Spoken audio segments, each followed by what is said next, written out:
Everyone, it's Kirei here for Arden Creative Studio, and I am using the Vintage Makers collection that has been designed by Katie Petit. So I have the Essential 6x8 paper pad, and I've pulled out a selection of patterned papers that I thought would work well with the photos that I'm using. And I have 8 photos, and these were from last month. Yes, this is February. These were taken in January, beginning of January, and my husband and I actually we had to drop the car off for a service, um, and he said, "Why don't we go and we can come back? We'll walk home back along the Auburn Way, and it's a sort of a path that joins St Albans and Hatfield." And I've never done it. Lee runs it all the time, but I've never done it. So I said, "Oh, yeah, yeah, that'd be good." I figured, get out on my walk and that. And it was lovely. I mean, literally, it was sort of down the road from the garage that we had to drop the car off at. And you're right on the countryside. And it was really early in the morning. It was quite early. I say really early. It was early in the morning because I mean we had to drop the car off at like 7:30. So, and I got amazing photos. It was really frosty, and then the beautiful sunrise, really orange skies. It was fabulous. It's just so pretty just wandering along. You just sort of felt like I was really like in the middle of nowhere, really. But it also there was a couple of what they call ghost stations because there used to be a railway line running between the two places, between St Albans and Hatfield.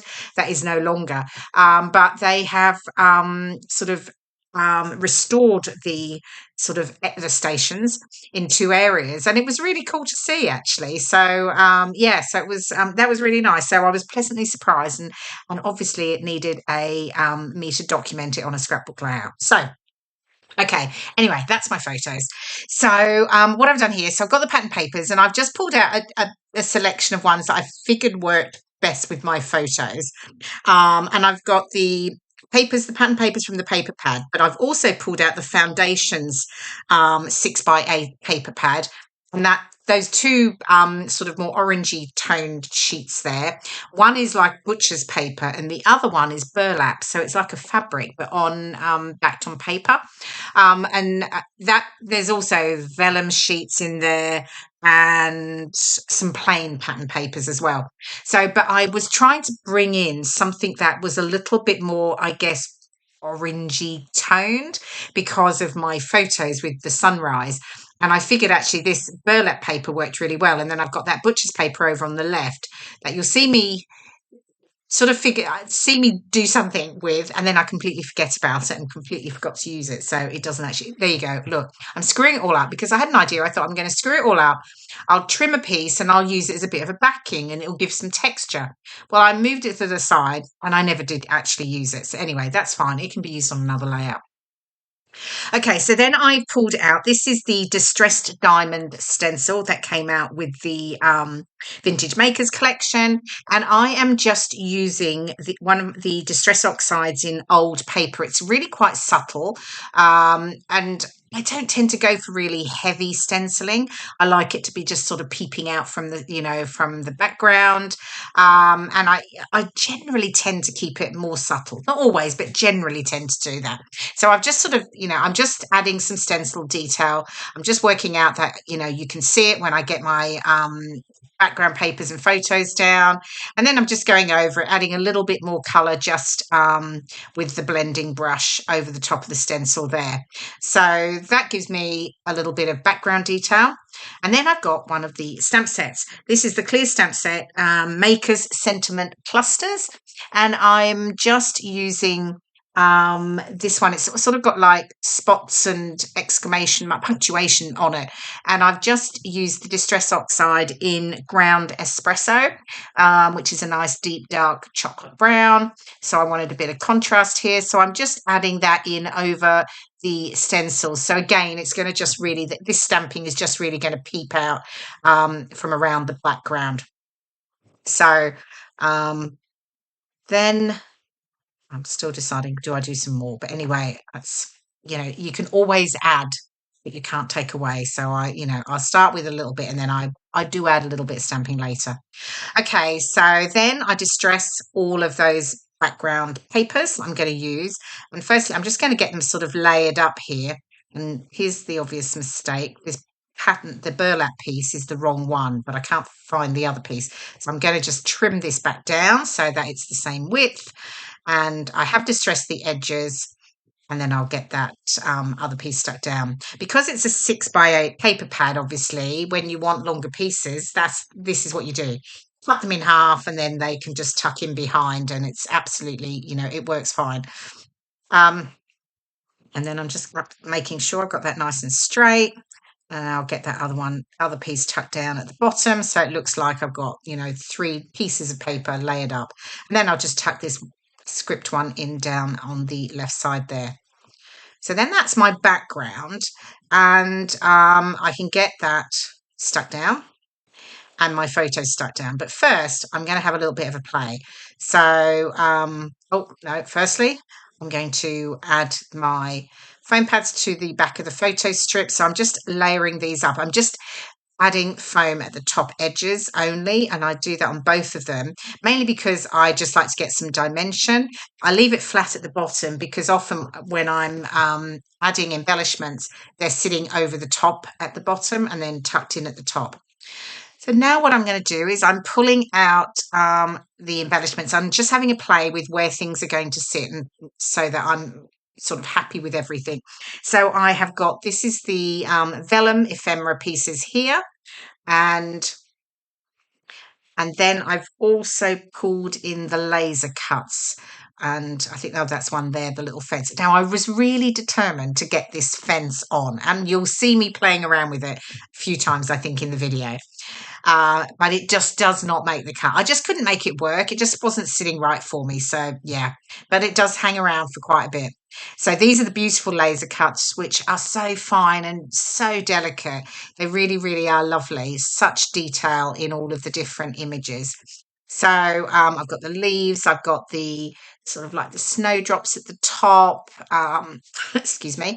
And then I've just got some circular vellum elements I'm layering in and tucking, just building up those clusters as I go, because I really just love to get that dimension into my layout. So I'll layer, embellishments, pieces of ephemera over another piece of ephemera, just to give me that texture and layered look. So I'm still playing with it, and once I am happy, I will oh, here we go. You can actually see me. I'm taking a photo, basically, so I sort of remember where things are. I mean, it doesn't mean they always end up exactly like that, because, typically as me, I will, have another play around at the point of sticking down. Okay, so now I can get the background paper stuck down, bringing in my trusty T-square. I don't know what I'd do without that. I'm one of those, I need it all to be perfectly straight. I know a lot of people don't. They just eyeball it and stick it down. I'm definitely not one of those people. Okay, and then the photos can get stuck down too. So I'm laying up the 2 strips, the bottom one just over the edge of the top strip. And then I can get to work on adding the ephemera back on. Now, this was quite good, actually. I realised when I was working in the ephemera here, because these are like, there's sort of like tickets, and it said I think it said tram or boarding or something like that, which I thought was perfect, because literally the photos at the bottom, or the first two, are about the train stations that were, that are no longer a train station, but they've been restored, and there's like a platform, and there's old signage and things like that around. So yeah, the tickets actually worked really, really well for this layout.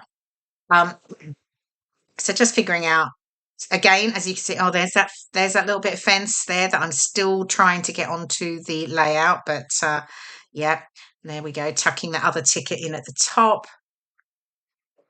So I was really happy with in the end, how I was able to bring in sort of more of that sort of orangey caramelly tones, tied in perfectly with those that beautiful sunrise in those photos that I've got. So yeah, that worked well.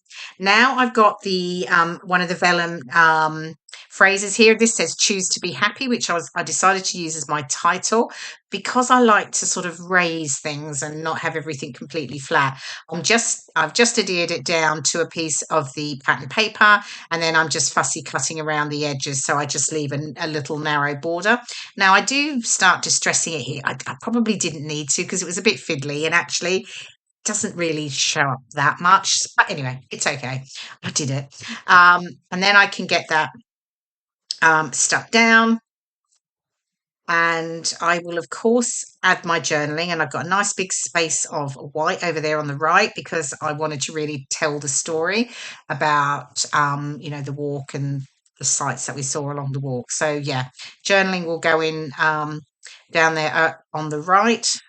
Get my title stuck on, and then I'm sort of getting there. I don't think there's too much else that I do. Oh, no, there are. I think I had a few more bits and pieces actually. Yep. Oh, here we go. I've got one of the words here from the this is actually in the paper pad. In the paper pad, there are some die cut pieces, and that real life is one of them from inside the paper pad. So that's quite cool because you've got extra bits and pieces of ephemera that you can use. So I did decide to do some extra stamping, and I decided to bring in a bit more of a sort of a caramelly orange colour, and this one is tea dye. And I'm just using, again, one of the clear stamps from that Maker's Sentiment Clusters set, and it's just like lots of little like dots. And I've just brought that in. This is cute. I love this. The Essentials Kiss Cut PET tape. And it's just lots of little like clear stickers. And I'm just adding a few. I've got a heart I'm going to bring in there. I think I bring in another little heart down there on the bottom right. Yes, there it is. And I do actually add in, and I think I do it actually afterwards because I totally realised I wanted to add some more in. But I've got a number of circular elements on my layout, and it tied in really nicely with the arch that you can see in the photo. And then there's another photo, and I'm standing under this sort of like willow type arch. So I was wanting to replicate the sort of circular elements, and there are a few more stickers from that kiss cut tape, and I add those in as well, and you'll see that on the close-ups. So I've realised I wanted to add a little cluster over on the right here. So I've got the circular element in, and I fiddle around here deciding on size of butterfly and what else I do. But I do add a little butterfly and some leaves as well from the laser cuts. So yeah, there we go. I think I'm finally making a decision. Yes. And then I can get those stuck down. So then I think, as I say, I think that's pretty much it, other than those few extra kiss cut tape elements that I add in afterwards. They're little like circular pieces, and I think you'll see a couple of those at the top and down the bottom as well. And there we go. I think we've got here we go. There is the final layout with all my journaling. And here are some of the close-ups. I do hope you've enjoyed watching the process video and find some inspiration to use the fabulous Vintage Makers collection. Thanks so much for watching, and I'll see you again in my next video. Bye for now.